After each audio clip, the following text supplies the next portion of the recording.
안녕하세요. 오늘 말씀드릴 거는 시황에 대한 이야기를 해드릴 거예요. 이 시황, 굉장히 독특한, 어떻게 보면 불교 문화 중에서도 이런 독특한 게 있나 싶을 정도가 사실은 시황이에요. 원형은 염라대왕 하나밖에 없고 나머지는 다 중국에서 어떻게 이렇게 막 편입되고 막 섞이고 막 이러면서 만들어진 아주 진기한 지방은 언제 만들어지는 거냐면 글쎄요, 이게 다 또 뭐 배경들이 좀씩 달라가지고 아무튼 저게 저렇게 딱 섞여서 마치 마블의 어벤져스처럼 딱 된 거는 당나라 말 800년대 후반입니다. 800년대 후반에 저게 이제 만들어져요. 그렇게 해서 팀이 만들어지고 저거를 이렇게 짜맞춰 가지고 만든 스님 이름도 있어. 장천이라고 하는 스님이에요. 되게 재밌어요. 난 처음에 저런 걸 보고 굉장히 깜짝 놀랐었거든요. 왜냐면 보통 이렇게 야매로 만들어도 야매의 특징 중에 더 진짜처럼 하려고 생쇼를 하는 그런 부분들이 있거든요. 근데 이거는 대놓고 야매래. 그래서 아예 지은이가 있어. 시황경이라는 게 지은이가 있어. 시황경. 지은이가 있어요. 그런데도 불구하고 엄청난 영향을 미치는 진짜 동아시아 대승불교에서 이 정도 영향을 미치는 경전이라고 해봐야 어느 정도가 있냐면 뭐 금강경, 그 다음에 화엄경, 법화경, 반야경, 뭐 반야신경 같은 그런 거 몇 가지 외에는 이건 뭐 엄청납니다.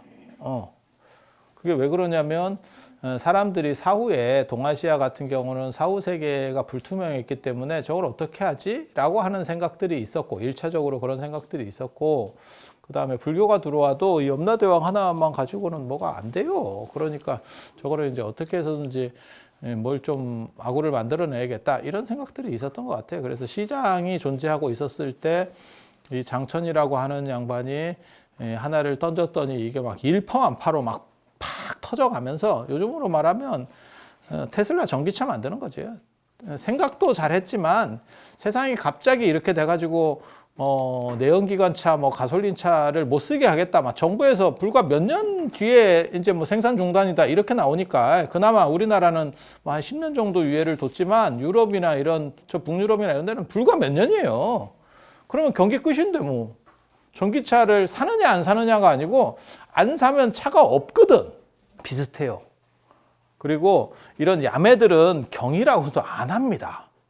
세상에 이런 야매를 무슨 누가 경이라고 그래. 경이라고 하는 거는 성인이 말씀하신 거나 아니면 성인이 직접 손을 댄 글을 경이라고 하는 거고 그 나머지는 다 그냥 경이라고 하는 글은 없어요. 그 밑에 이제 좀 떨어지는 게 그러니까 우리나라는 경이 하나도 없는 거죠.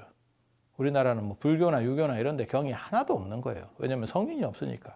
그 이제 나중에 일제강점기 때 이럴 때 이제 야매로 만든 게 이제 뭐 천부경 뭐 이런 게 있는데 그건 다 그냥 폐일원하고 쓰레기입니다. 그냥 다 요즘 지어내는 얘기들이기 때문에 요만큼의 가치도 없어요. 요만큼의 가치도 없어요. 그래 뭐 참전개경 뭐 이렇게 경자를 이제 그게 보편화되는 거지. 예전에는 함부로 쓰지 못하던 걸 신분제가 붕괴되고 그 다음에 이렇게 막장이 펼쳐지면 막 개나거리나 다 씁니다. 양반이라고 하는 칭호도 그런 거죠. 양반, 영감 이런 칭호들도 다 그냥 막 개나거리나 쓰게 된 거죠. 예전에는 굉장히 어떻게 선택받은 사람들만 쓰던 것들이 지금 우리도 그런 비슷한 것 중에 하나가 사장님이잖아. 예전에는 사장님 하면 그나마 어느 정도 이상의 이렇게 뭐 공장을 하든 뭘 하든 어느 정도 위치에 있는 사람인데 지금은 뭐 택배도 사장님이니까 뭐 택배를 비하해서 하는 게 아니고 그냥 다 사장님이야. 다 사장님. 뭐 이렇게 됐잖아요. 그러니까 이게 하향평준화 되는 그런 용어들이 있어요. 그런 용어들이 있어요. 그래서 경이라고 하는 것도 뭐 지금은 막 중구난방으로 이제 막 붙이니까. 그래서 이 시황을 중심으로 해서 그리고 그 장천이라는 스님이 읽어보면 가방끈이 또 짧습니다. 이게 가방끈 긴 사람하고 짧은 사람하고 이게 글 써놓으면 다 보이거든요. 근데 가방끈이 굉장히 중요해요. 가방끈 긴 사람은 창의력이 떨어집니다. 가방끈 긴 사람이. 이유가 뭐냐면 가방끈 긴 사람은 그런 것들을 다 맞춰야 된다라고 이렇게 내가 이것들을 다 맞춰서 이렇게 가겠다라는 그런 생각들을 하고 있는 거예요. 그러다 보니까 그 범주를 못 벗어나. 확 넘어서지를 못해. 그러니까 그 사람이 천재로 태어났어도 가방끈 교육 안에서 사람이 깎이다 보니까 요걸 이렇게 하면 여기 욕먹을 것 같고 이렇게 하고 이렇게. 그러니까 글 쓸 때도 마찬가지예요. 우리 같이 논문 많이 쓰는 사람보다 전혀 엉뚱한 스님이 쓰는 게 창의력이 나을 때도 있습니다. 물론 99%는 허당입니다. 왜 사람들이 가방끈으로 가냐면 거기 위험성이 너무 거기 안정성이라는 게 있기 때문에 그래요. 그러니까 가방끈 아닌 분들은 대부분 다 이렇게 막 허당해.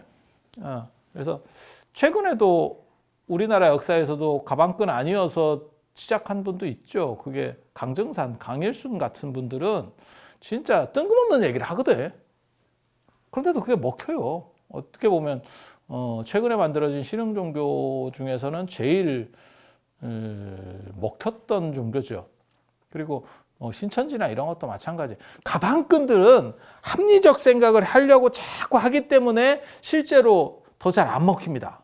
그리고 가방끈 아닌 분들이 대박이 나는 경우들이 있어요. 그래서 유명한 철학자나 뭐 사상가나 종교인이나 이런 분들 중에는 가방끈 아닌 분들이 많습니다. 그러니까 천재적인 그냥 아이디어로 하는 거죠.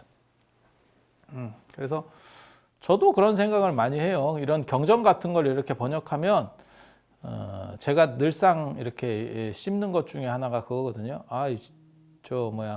반야신경을 번역해도 실제로 반야신경을 한글로 번역해서 종단에서 돌렸는데 그냥 못 알아듣는 건 똑같고 그냥 시간만 길어졌고 이게 뭐 하는 짓인가 싶죠. 근데 그거를 누가 파격적으로 좀 번역할 수 있으면 되는 거 아닙니까? 가방끈 안에서는 그게 불가능합니다.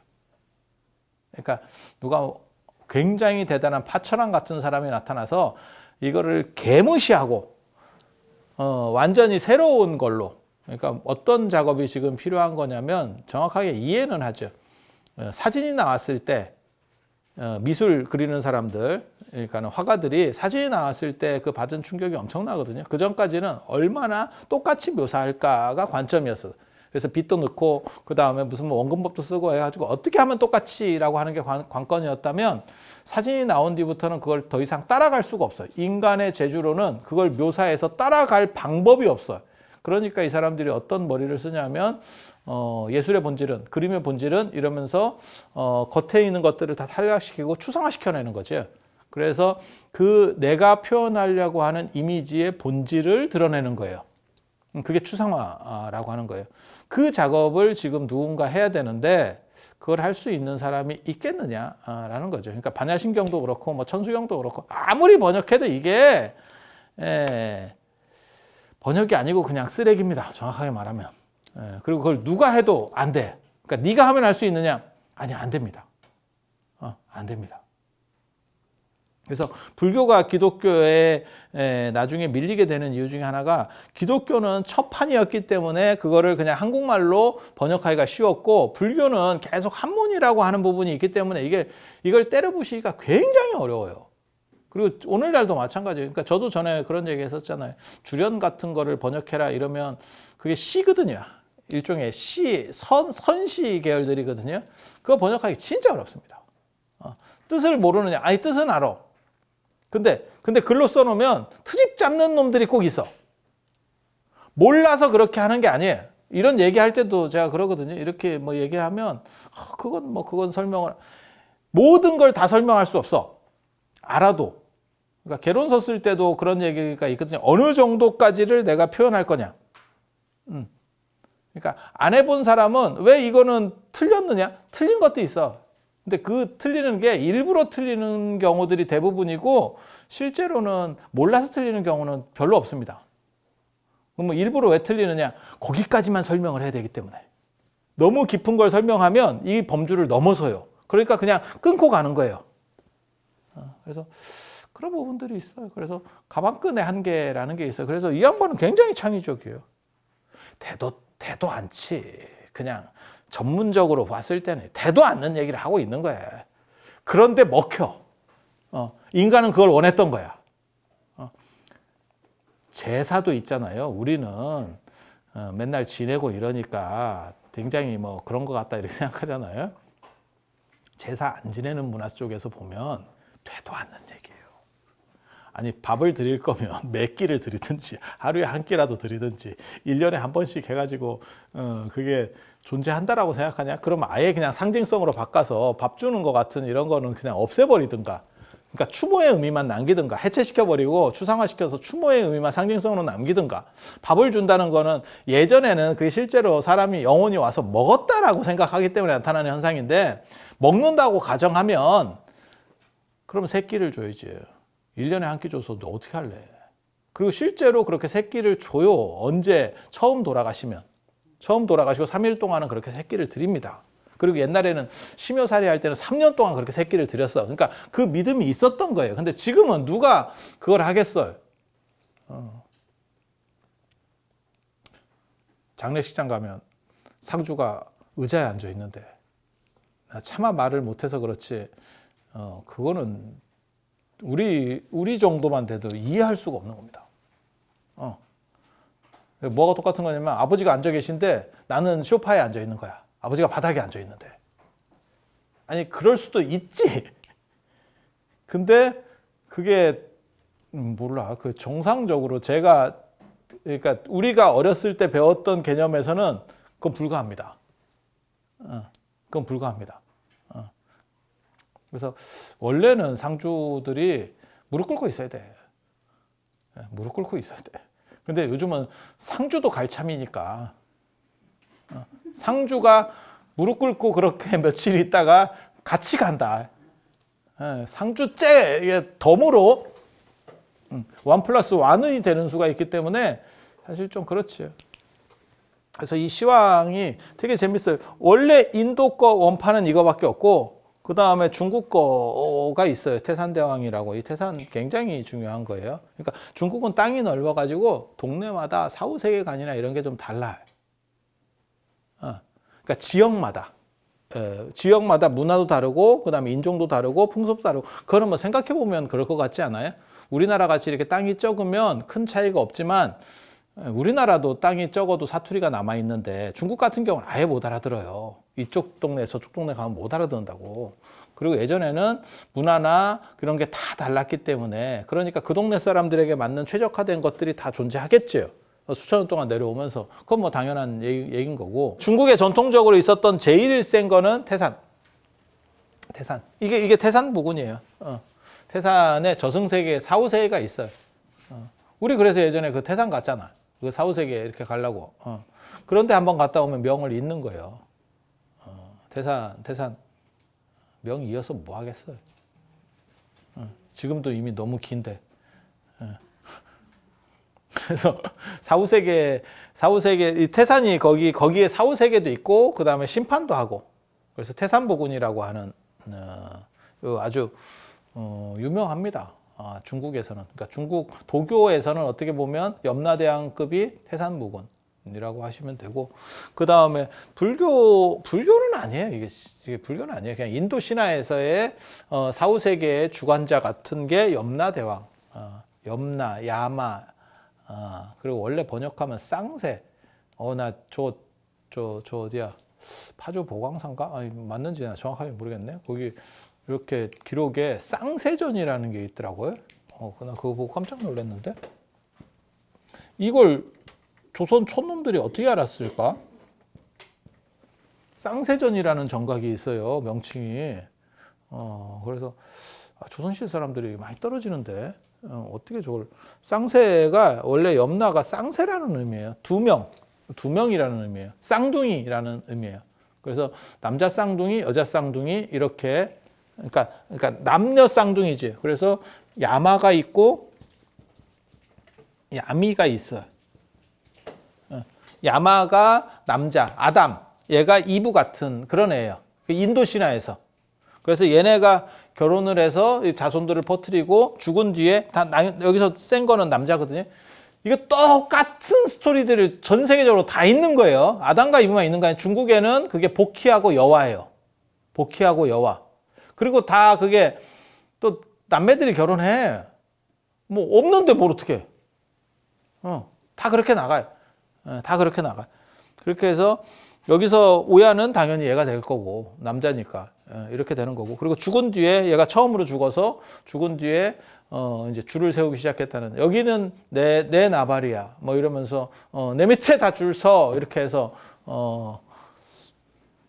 사후세계의 주관자가 됐다는 그리고 지금 여러분들이 아는 것처럼 뭐 땅속에 지옥이 있고 그 다음에 거기서 심판을 하고 그런 개념은 기원 전후에 완성이 되는 거고 그런 내용은 구사론 같은 데 보면 정확하게 그러니까는 대비바사론하고 구사론에 보면 나옵니다. 그래서 이게 처음부터 갖춰진 건 아니고 한 7, 800년 이상 아마 아니면 거의 한 1000년 가까이 내려가면서 이것들이 이렇게 지금 우리가 생각하는 그런 버전으로 완성이 된 거예요. 그래서 기원 전후쯤에 지금 생각하는 염라대왕의 어떠한 스토리들이 정형화됐어. 그리고 야미는 나중에 사람들이 잘 몰라. 그래서 야마가 연마가 되고 연마가 염라가 되는 거예요. 이렇게.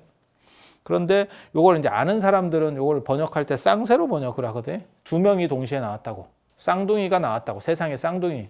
근데 그걸 조선시대 조선 후기 기록에 1800년대 기록에 그게 나오니까 야 저기 공부하는 사람이 있었는가 보다. 내가 깜짝. 그러니까 쌍세전이라는 게 지장전이에요. 지장전이에요. 지장전이나 시왕전을 얘기할 때 쌍세전이라고 하는 거죠. 정확하게 말하면 시왕전이었겠죠. 시왕전. 지금은 명부전으로 쓰고 있더라고요. 명부전, 시왕전을 나타낼 때 쌍세전이라는 표현이 나올 수 있는 거예요. 왜냐하면 이 시왕 중에서 가장 대단한 사람이 여기니까. 그건 뭐 당연하잖아요. 염라대왕은 다 들어봤고 태산대왕만 하더라도 그래? 이렇게 되는 거고 인지도가 확 떨어지죠. 딴 사람들 잘 몰라요. 딴 사람들은 잘 몰라요. 그래서 이 염라대왕하고 이 두 번째 투톱이 태산대왕이에요. 그리고 세 번째 어떻게 보면 족보가 있는 게 오도전륜대왕입니다. 윤회를 할 때 오도가 뭐냐면